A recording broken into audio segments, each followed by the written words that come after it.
এখন বাজে ভোর ৫টা। আমরা কোচবিহারে নামলাম, তো নেমেই দেখছি একটা চায়ের দোকান খোলা। সকাল সকাল না খুব খারাপ লাগছিল, মুখটা যেন কেমন একটা লাগছিল। তোমাদের দাদাভাই বলছিল চলো মুখটা ধুয়ে দুজনে 2 কাপ চা খেয়ে নিই, চা খেলে ভালো লাগবে। আর ঘুমটাও যেন একটু বেশি বেশি লাগছিল, কারণ সারা রাত তো ঘুম হয়নি। আর ভোরবেলার দিকে মনে হয় কি একটু ঘুমোই, চোখগুলো যেন বন্ধ হয়ে যাচ্ছিল। তো এই যে দুজনে 2 কাপ দুধ চা নিয়ে নিলাম, সাথে একটা করে বিস্কিট। এটা খেয়ে উঠবো আমরা এখন গাড়িতে। এখান থেকে উঠবো মাথাভাঙার গাড়িতে, মাথাভাঙার থেকে তারপর সোজা রওনা দেবো আমাদের বাড়ির ওই সাইডটাতে।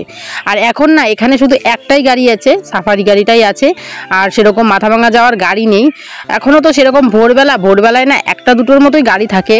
আর একজন বলল যে এখন একটা গাড়ি আছে, 1 ঘন্টা পর আরেকটা আছে। আর 5টা, এখন যদি আমরা বেরোই বাড়ি যেতে যেতে 8টা বেজে যাবে। আর যদি একটু পর বেরোই তাহলে তো অনেকটাই দেরি হবে। তো তোমার দাদাভাই বলছিল বা আমার বর বলছিল যে না এখানে বেশিক্ষণ বসে থেকে কী করবো, চলো একটা গাড়ি আছে, গাড়ি তো সেরকম ভিড় নেই, দুজনে চলে যাই। বাড়ি গিয়ে না একটু ঘুমোতে পারবো, দুজনে একটু রেস্ট হবে, ভালো লাগবে। আর সারা রাত যখন ঘুম হয়নি তখন দেখবে একটু কেমন যখন লাগতে থাকে। সারা রাত যদি না ঘুম হয়, সারা রাত জেগেছিলাম, আর তাছাড়াও গাড়ির জার্নি ভালো লাগছিল না। দুজনে এখন গাড়ি যেদিকে মানে যেদিকে সাফারিটা আছে সেদিকে রওনা দেবো। এদিকে দেখো অনেকেই নেমেছে গাড়ি থেকে, আর এখানে প্রত্যেকটাই গাড়ি, বেশিরভাগ গাড়িগুলোই কিন্তু মানে লোকগুলি কিন্তু আমাদের সাথে এসেছে। আর একটা ছিল কলকাতার গাড়ি, 2টো গাড়ি এসে নেমেছে। আর এই যে এখন কিছু গাড়ি ছাড়বে ভোরবেলার দিকে নাকি আবার অরুণাচলের গাড়ি ছাড়ে। তো তোমাদের মানে আমার বর আমাকে বলছিল যে চল তুমি এখান থেকে বাড়ি চলে যাও, আমি তোমাকে রেখে চলে যাই। আমার না শুনে এতটা কান্না পেয়ে গেছিল যে ও কি শুধু আমাকেই রাখতে এসেছে, এরকম ব্যবহার করছে। তো দেখলাম মুচকি হাসি দিচ্ছে, তখন বুঝে গেলাম যে আমার সাথেও মস্করা করছে। তো আমি বললাম সকাল সকাল মস্করাটা করো না, আমার কিন্তু সত্যি কান্না পেয়ে গেছিলো। তুমি যদি এখন এখান থেকে আমাকে রেখে চলে যাও আমার খুব খারাপ লাগবে। তো এখানে এই যে হোটেল সোমরাজের কাছে দাঁড়িয়েছিলাম, এখন দুজনে মিলে হাঁটা পথে রওনা দিলাম গাড়ির কাছে। গাড়িটা একটু দূরে আছে, তো সেখানেই কিন্তু যাব। সেখানে গিয়ে দুজনে গাড়িতে উঠবো ঝটপট করে। কি গাড়ি করে যাবে? সাফারি।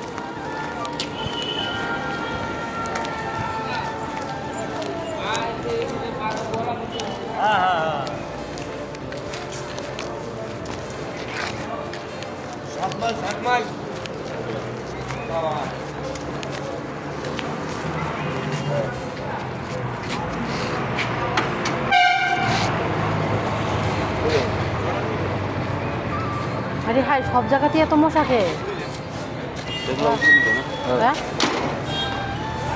জাপান এটাই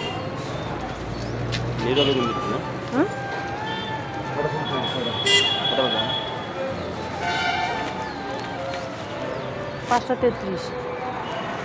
কখন ছাড়বে? 6টা।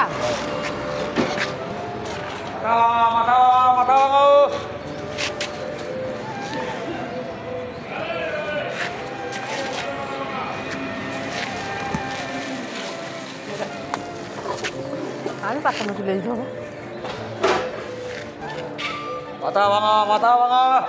সিটটা তো দিয়ে দিবা। ইস সারা এত মশা খায় তো আমারে।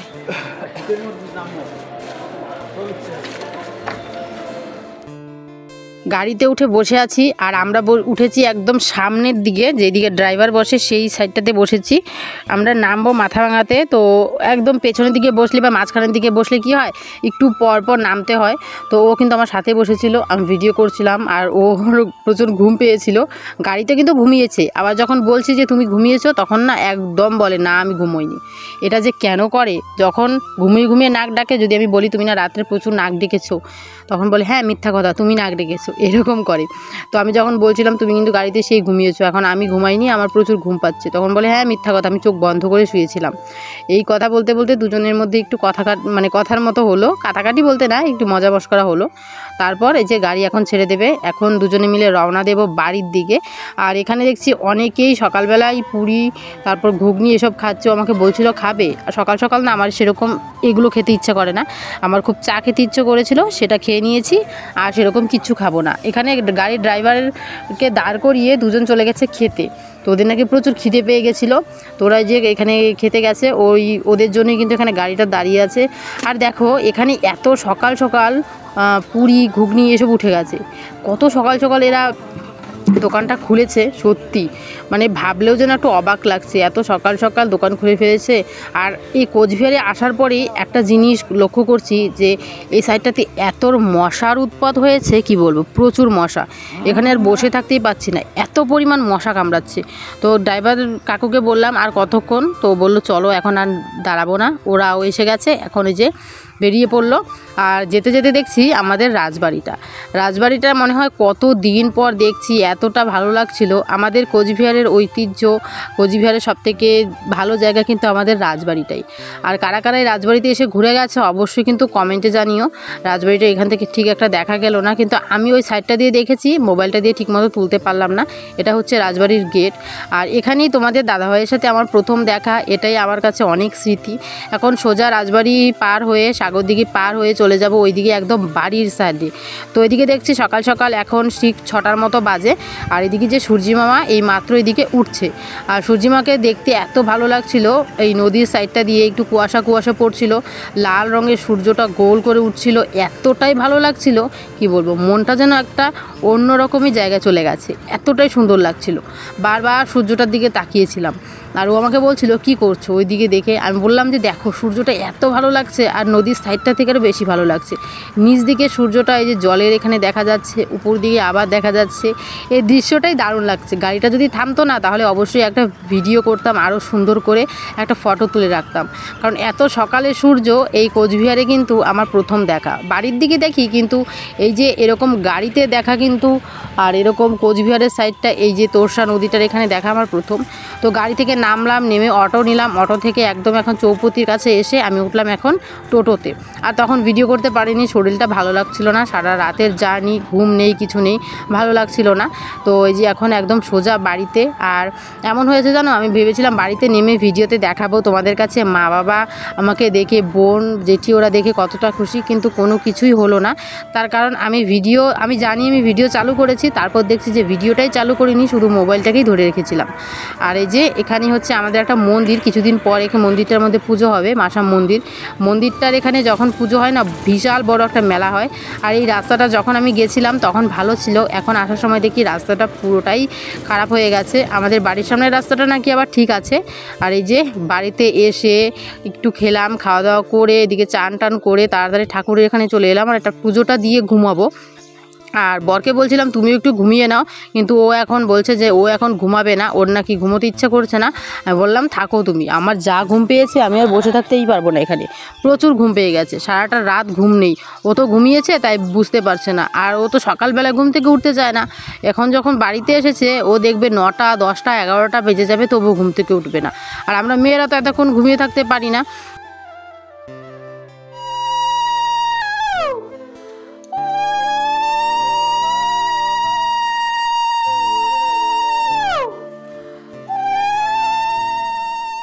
পুজো দিয়ে নিচ্ছি, আর অনেক দিন পর বাড়িতে এসে বাড়িতে পুজো দিচ্ছি না, সত্যি অন্যরকম একটা আনন্দ হচ্ছে। বাড়িতে আজকে সবাই আছে, আমি এসেছি বলে আজকে কেউই জমিতে কাজ করতে যায়নি। আর আজকে সবার সাথে অনেক আনন্দ করব, অনেক মশকরা করব। আর আজকে ভেবেছিলাম চলে যাব একটু মামার বাড়িতে, দিদি বোন ওরা আছে। তারপর এসে শুনলাম যে ওরা বাড়িতে নেই, ওরাও ঘুরতে গেছে। তো কি হয়েছে, ঘুরতে গেছে, ওরাও একটু ঘুরে টুরে আসুক, আমিও একটু বাড়িতে রেস্ট করি। আর কালকে হয়তো ওরা এসে যাবে, তারপর যাবো ওদের বাড়িতে গিয়ে খুব মজা মশকরা করব। আর আমরা যখন সবাই একসাথে থাকি না অনেক আনন্দ করি। তো এদিকে প্রণামটা ঝটপট করে সেরে নিয়েছি। আর আজকে না ঠাকুরের আসনটাকে খুব সুন্দর করে সূর্যমুখী ফুল দিয়ে সাজিয়েছি। আর বাড়িতে এই যে ছোট ছোট সূর্যমুখীগুলো হয়েছে, বড়গুলো তোলা হয়ে গেছে, ছোট ছোটগুলো দিয়ে এত সুন্দর করে ঠাকুরের আসনটা সাজিয়ে দিচ্ছি না, দারুণ লাগছিল। এই কয়দিন আমি এখানে ঠাকুর দিতে পারিনি বলে মনটাও খারাপ লাগছিল, রুমে দিয়েছি, কিন্তু এখানের জানি না এই জায়গাটা কেন আমার এত ভালো লাগে। আর আমাদের বাড়িতে যতগুলো ঘর আছে সব থেকে আমার এই ঘরটাই হচ্ছে সব থেকে প্রিয়, মানে ভালো লাগে। তো চলো এখন ঠাকুর দেওয়া কমপ্লিট, এখন অন্য কাজ করবো আর ঘুমাবো। তো বন্ধুরা আমি তো বাড়ি চলে এসেছি, এসে যে চান টান করলাম, অনেকক্ষণই এসেছি, এসে অনেকক্ষণ রেস্ট করলাম, ঘুমোইনি। আর কালকে রাতে ঘুমো হয়নি, এসে বাড়িতে এখনও ঘুমাইনি। ভাত খেলাম, আজকে মা রান্না করেছে সব, মানে ছোটো ছোটো মাছগুলো দিয়ে ঝাল করেছে আর মাছের ঝোল করেছে, ওগুলো দিয়ে খাওয়া দাওয়া করলাম। এই ব্যাগপত্র দেখো এখানেই রয়ে গেছে, এখনও ব্যাগপত্র গোছাইনি। আর তোমার দাদাভাই ওইগুলো টিভি দেখছে, ও জানি না কখন ঘুমাবে। আমি চান করলাম, ঠাকুর দিলাম, আমি ঘুমোবো, কারণ আমার এখন না ঘুমোলে আমার শরীরটা একদম ক্লান্ত হয়ে যাচ্ছে, খুব অসুস্থ হয়ে যাব। তো আমি এখন একটু ঘুমাই, তারপরে তোমাদের সাথে কথা বলবো। তো বন্ধুরা, অনেকক্ষণ পর তোমাদের সামনে চলে এলাম তোমাদেরকে কিছু কথা বলতে। অনেকেই বলেছো আমার বাড়িতে এলে আমার মা বাবা খুশি হবে না, আমার মা বাবা নাকি আমাকে রাখবে না, এগুলোই বলেছো অনেকেই কমেন্ট করে। তো সেই সম্বন্ধ নিয়ে আজকে তোমাদের কিছু কথা বলবো। আর মেয়ে যদি বাড়িতে আসে, কোন মা বাবা খুশি না হয়, কোন মা বাবা ভালো না পায়? প্রত্যেকটা মা বাবাই চায় যে মেয়ে সবসময় পাশাপাশি থাকুক। হ্যাঁ, বিয়ের পর আমাদের অনেক দূরে যেতে হয়। আমার ভাগ্যের কারণে আমি শ্বশুর বাড়িতে থাকতে পারি না। তোমরা সবাই বলো আমার দোষ, আমি সবার খারাপ বের করি। আমি নিজেও ভেবে নিলাম ঠিক আছে, আমারই দোষ, আমিই ভালো না, আমিই খারাপ, সবাই ভালোই। হ্যাঁ, আমার অভ্যাস হয়তো খারাপ, আমি হয়তো খারাপ মেয়ে, ওর জন্যই আমি আমার শাশুড়ির সাথে মিলেমিশে থাকতে পারি না। ওনারা খুব ভালো, এটাই, আর কিছু বলবো না এখানে। আর আমি তাও কোনোদিন বলি না যে আমার শাশুড়ি খারাপ, আমার শাশুড়ি আমার সাথে এরকম ব্যবহার করেছে, ওরকম কিচ্ছু বলি না, বলবোও না। কারণ যেটা পার্সোনাল সেটা পার্সোনালি রাখতে হয়। সেগুলো আমার মনে হয় যে সোশ্যাল মিডিয়াতে এইভাবে না বলাই ঠিক। অনেক ঘটনা আছে, সব কিছু কিন্তু বলা যায় না, সবাই বলে না। কেউ কেউ আছে উপরে উপরে শ্বশুর শাশুড়িকে খুব ভালোবাসে, আর ভেতরে ভেতরে মানে শ্বশুর শাশুড়িকে এতই গালি দেয়, মানে আছে অনেক লোক সেরকম। উপরে উপরে দেখায় যে আমার শ্বশুর শাশুড়ি আমাকে খুব ভালোবাসি, আর ভেতরে ভেতরে এরকম। সেরকম দুমুখো সাপ আমি নই। যেটা ওরা আমার সাথে ব্যবহার করে আমি সেটাই তোমাদের সাথে খুলে বলেছিলাম। এবং আমি ওদেরকে খুব ভালোবাসি, কারণ ওদের মেয়ে নেই, আমি ওদের মেয়ের মতো। ওরা যদি আমাকে মেয়ের মতো ভাবতো তাহলে হয়তো আজ আমি নতুন মা বাবা আবার খুঁজে পেতাম।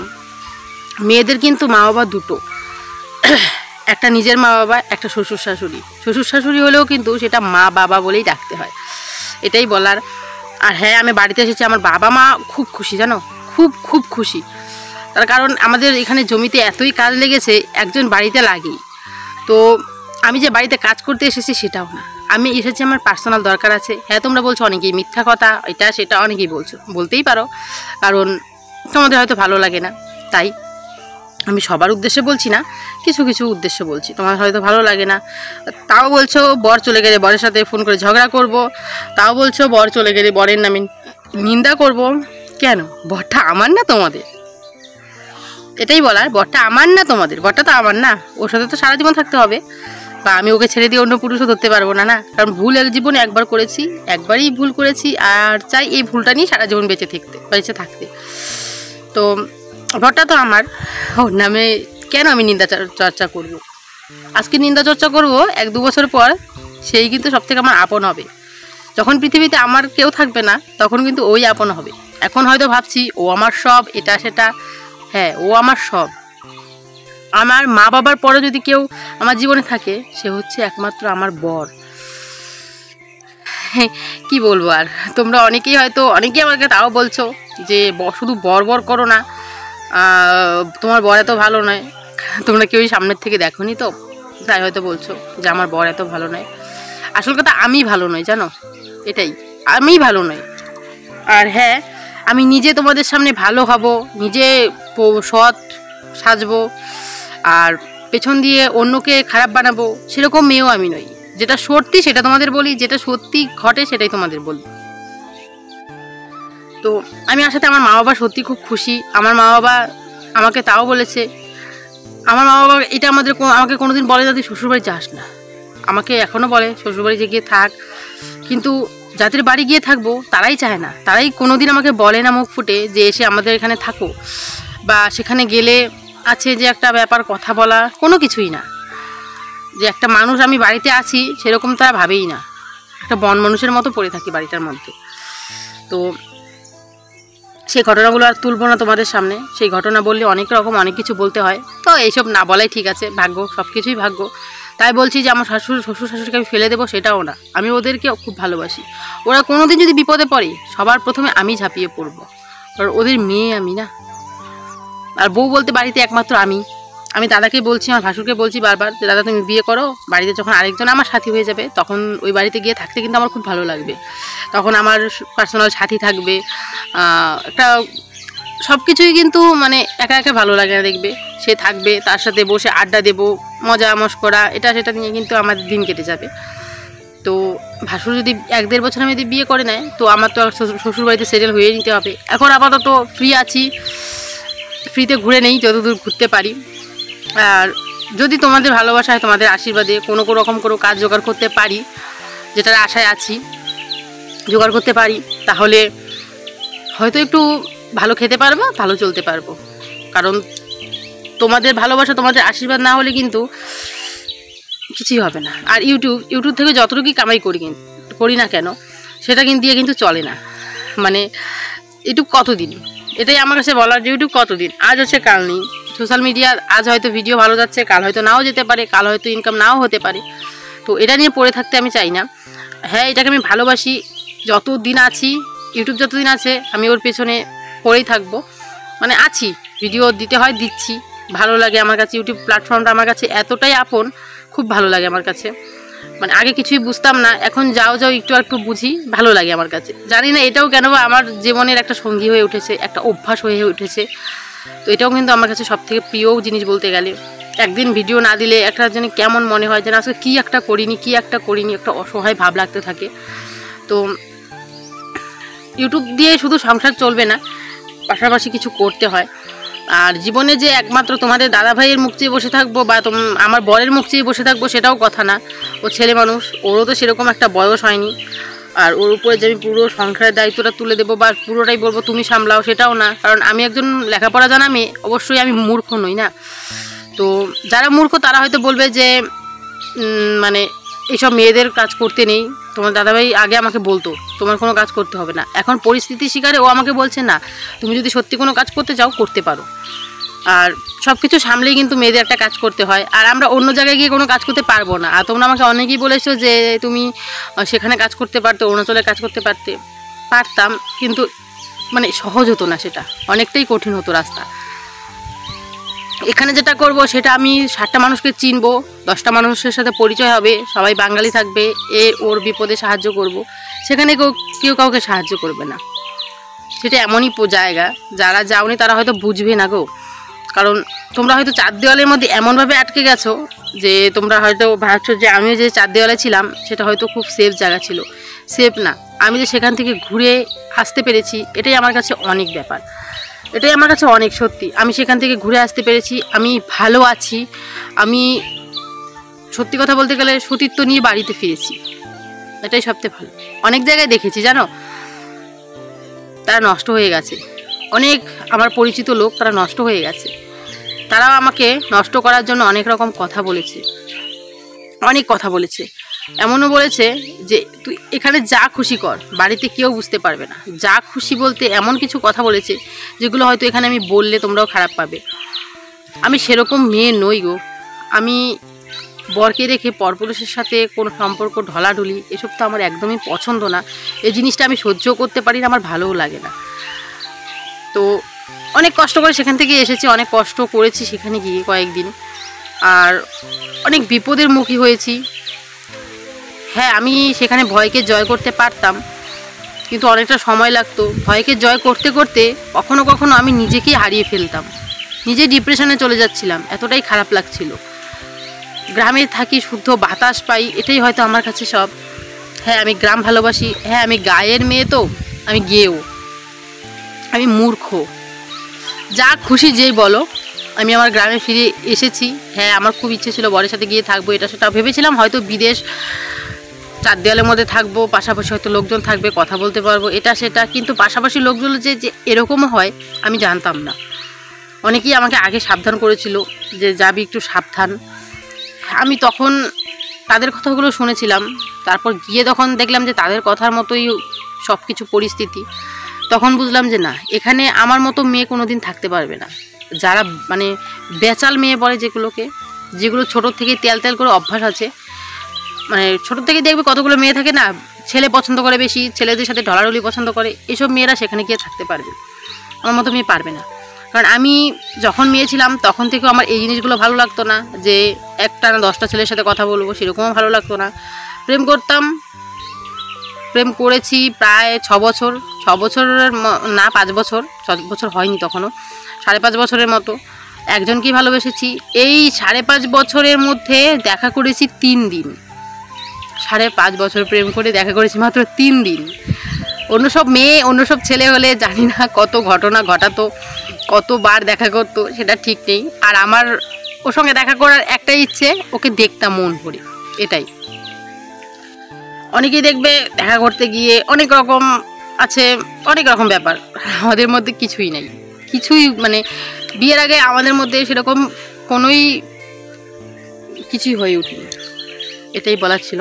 তো চলো আজকে ভিডিওটা এখানেই রাখছি। ভালো থেকো, সুস্থ থেকো, আর এভাবে আমার পাশে থেকো।